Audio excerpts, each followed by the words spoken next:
조인섭 변호사의 상담소.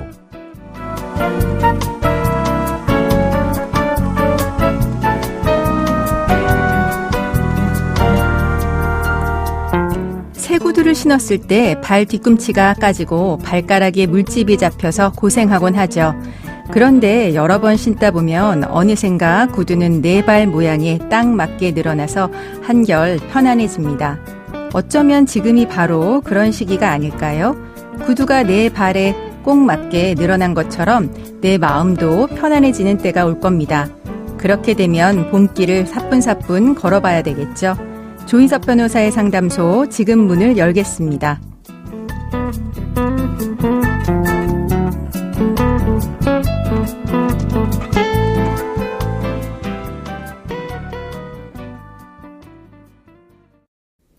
당신을 위한 로하우스 조담소 유혜진 변호사와 함께합니다. 안녕하세요. 법무법인 신세계로의 유혜진 변호사입니다. 오늘 상담소를 찾은 분은 어떤 고민이 있으신지 사연으로 먼저 만나보시죠.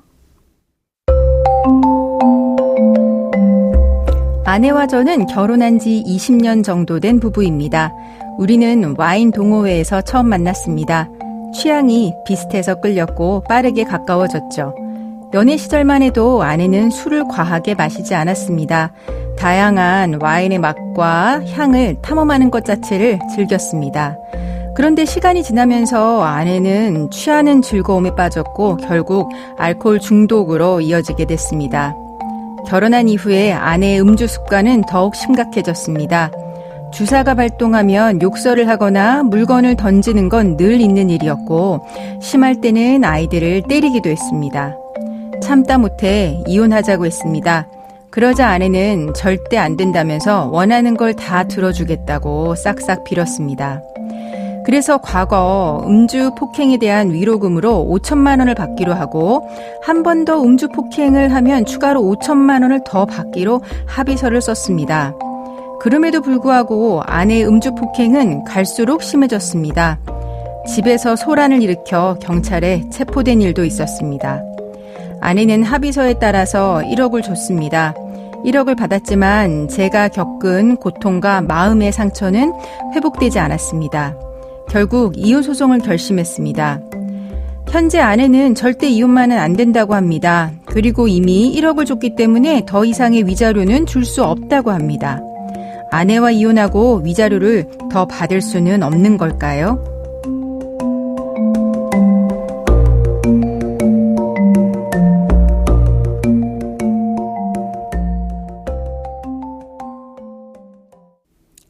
조인섭 변호사의 상담소, 음주와 폭행을 일삼는 아내와 이혼하고 싶어하는 분의 사연이었습니다.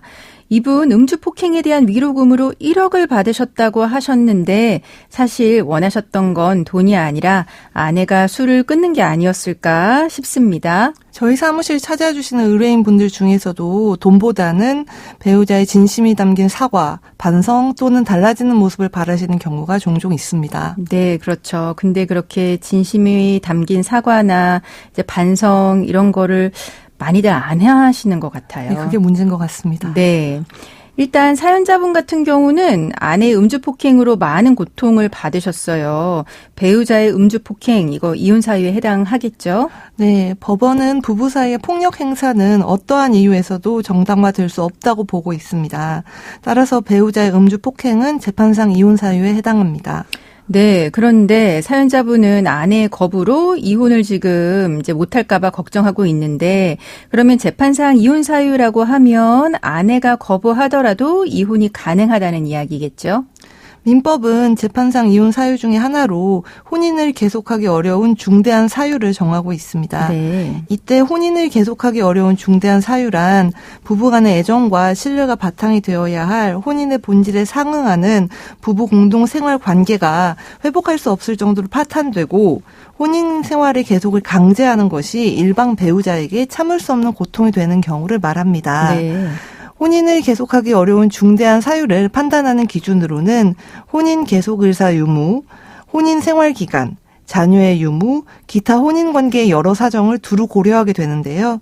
실무상으로는 정신병, 알코올 중독, 과도한 신앙생활, 경제적 사유 등이 문제가 됩니다. 네, 그럼 이번 사연 같은 경우에 여기에 해당하겠죠? 네, 사연자분 아내는 알코올 중독에 가까운 과음과 폭행이 반복적으로 문제가 되고 있습니다.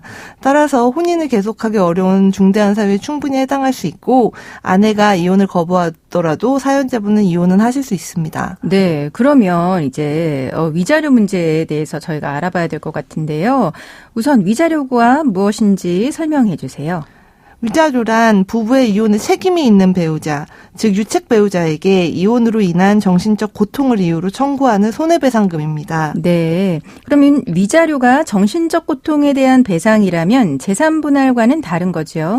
네, 이혼 위자료는 부부 일방의 잘못으로 이혼하게 된 사람의 정신적 고통을 위로하는 것을 목적으로 하는데요. 이에 반해 재산분할은 혼인 중 부부가 공동으로 모은 재산에 대해서 기여도에 따라 상환을 청구하는 것을 목적으로 합니다. 따라서 입법 취지를 비롯해서 권리의 발생 근거, 재판 절차, 진행 절차 등 여러 가지 면에서 차이가 있기 때문에 법원은 위자료와 재산분할을 별개의 제도로 보고 있습니다. 네, 이런 위자료 상대방 배우자가 아닌 제3자한테도 청구할 수 있나요? 위자료는 이혼의 원인을 제공한 사람에게 청구할 수 있습니다. 따라서 배우자가 혼인 파탄에 책임이 있다면 배우자를 상대로, 시부모나 장인, 장모 등 제3자가 혼인 파탄에 책임이 있다면 그 제3자를 상대로 위자료를 청구할 수 있습니다. 네, 이렇게 제3자가 혼인 파탄에 책임이 있는 경우다. 이게 구체적으로 어떤 상황일까요? 제3자가 혼인 파탄에 책임이 있는 경우란 대표적으로 시부모나 장인, 장모 또는 배우자의 부정행위 상대방 등이 혼인 생활에 부당하게 간섭을 해서 혼인을 파탄에 이르게 하는 경우를 들 수 있습니다. 네. 혼인 생활의 지속을 강요하는 것이 가혹하다고 여겨질 정도로 시부모나 장인, 장모에게 폭행, 학대 또는 모욕을 당했을 때도 제3자에게 혼인 파탄의 책임이 있다고 본 사례가 있습니다. 네, 그러니까 시부모나 장인, 장모가 폭력이나 폭언을 했다거나 아니면 바람핀 제3자 같은 경우 그로 인해 혼인이 파탄됐다면 그 제3자한테 우리가 소위 이야기하는 상간자 손해배상 청구할 수 있다는 이야기네요. 네. 네, 아내가 그런데 사연자분한테 1억 원을 지급을 했습니다. 이 1억 원 법적 성격 어떻게 봐야 할까요? 사연자분과 아내가 쓴 합의서의 내용을 살펴보면 사연자분이 과거 음주 폭행에 대한 위로금으로 5천만 원을 받고 네. 아내가 한 번 더 음주 폭행해서 가정이 깨지면 추가로 5천만 원을 더 받기로 한 것으로 보입니다. 그렇습니다. 그렇다면 위자료 5천만 원은 과거 음주 폭행에 대한 정신적 피해 보상금이고 추가로 받기로 한 5천만 원도 앞으로 발생할지 모를 음주 폭행에 대한 피해 보상금으로 이해됩니다.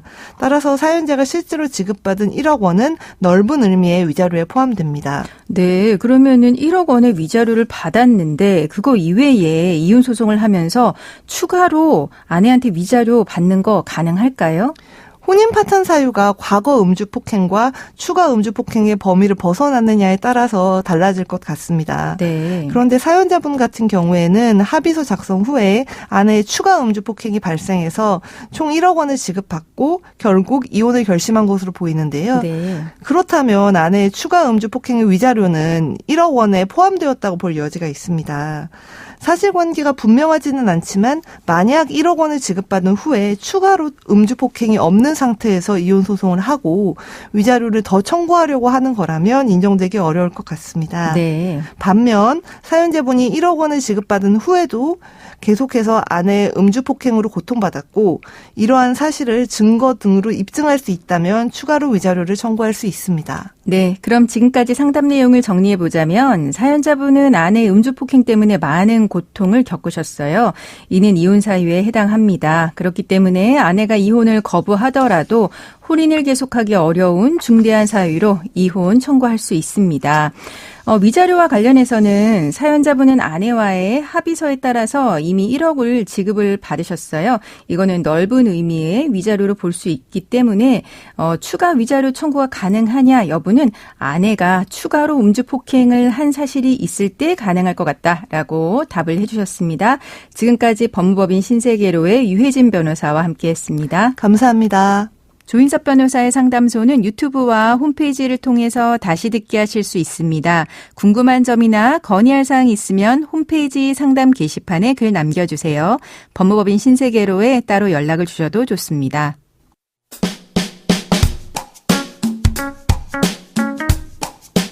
알아두면 쓸데있는 법률 이야기 알쓸법 시간입니다. 백종원 더본코리아 대표가 지난해 5월 유튜브 채널을 통해서 음식을 하는 영상을 내보낸 적이 있는데요. 가게 주방에서 있는 화로에서 기름을 끓이고 닭뼈를 튀기는 장면이 논란을 낳았습니다. 가스 사용 시설을 별도로 갖추지 않은 실내에서 고압 가스통을 옆에 두고 요리했기 때문이었는데요. 결국 지난 2월 2일 백 대표가 액화석유가스법을 위반했다는 민원이 접수됐습니다. 그 결과는 어떻게 됐을까요?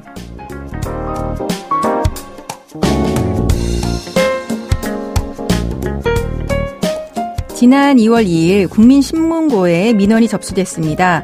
가스통이 실내 버젓이 게다가 조리기구 바로 옆에 설치가 됐고 이는 액화석유가스법과 소방당국이 규정한 안전수칙 모두 위반하는 것이라는 내용이었죠. 액화석유가스법 시행규칙 제69조를 보면 가스통을 환기가 양호한 5개 두도록 규정하고 있습니다. 결국 백종원 대표의 더본코리아는 액화석유가스법 위반으로 200만 원 이하의 과태료를 부과받게 됐는데요. 이번 사건은 안전 규정을 준수하는 게 얼마나 중요한지 다시 한번 알게 해준 사례가 됐습니다. 이 일을 계기로 앞으로 많은 업체에서 안전 강화와 법규 준수에 힘썼으면 좋겠습니다. 조인섭 변호사의 상담소 조담소는 언제나 당신과 함께합니다. 끝곡으로 조용필의 모나리자 들려드리면서 저는 이만 인사드립니다. 지금까지 로이어 조인섭이었습니다.